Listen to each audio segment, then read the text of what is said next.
ജീവിതത്തിലൊരിക്കലെങ്കിലും ചോറ്റാനിക്കര മകം തൊഴുതിട്ടുള്ളവർക്ക് അന്നേ ദിവസം മനസ്സുകൊണ്ടെങ്കിലും ചോറ്റാനിക്കര അമ്മയുടെ നടയിൽ എത്താതിരിക്കാനാവില്ല. അമ്മയുടെ നാമം ഉരുവിട്ടുകൊണ്ട് മണിക്കൂറുകളോളം കാത്തിരുന്ന് ഒടുവിൽ സർവാഭരണ വിഭൂഷിതയായ ദേവിക്ക് മുന്നിലെത്തുമ്പോൾ കണ്ണും മനസ്സും നിറഞ്ഞൊഴുകും. ഒരു നിമിഷത്തേക്ക് മാത്രമാണ് ആ ദർശനമെങ്കിൽ കൂടി ഒരായുഷ്കാലത്തേക്ക് ആ കാഴ്ച മനസ്സിലിങ്ങനെ നിറഞ്ഞു നിൽക്കും.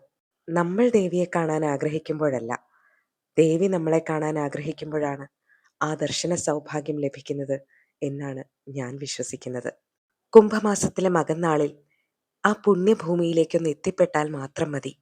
ശ്രീകോവിലിൽ മാത്രമല്ല, പവിഴമല്ലിത്തറയിലും കീഴ്ക്കാവിലും ആനപ്പുറത്തെഴുന്നള്ളിച്ച ബിംബത്തിലും ഈ അമ്മമാരിലും മകം തൊഴാൻ മണിക്കൂറുകളായി കാത്തിരിക്കുന്ന ആയിരക്കണക്കിന് ഭക്തരുടെ മനസ്സിലുമെല്ലാം നിറഞ്ഞു നിൽക്കുകയാണ് ആ ദേവീ ചൈതന്യം.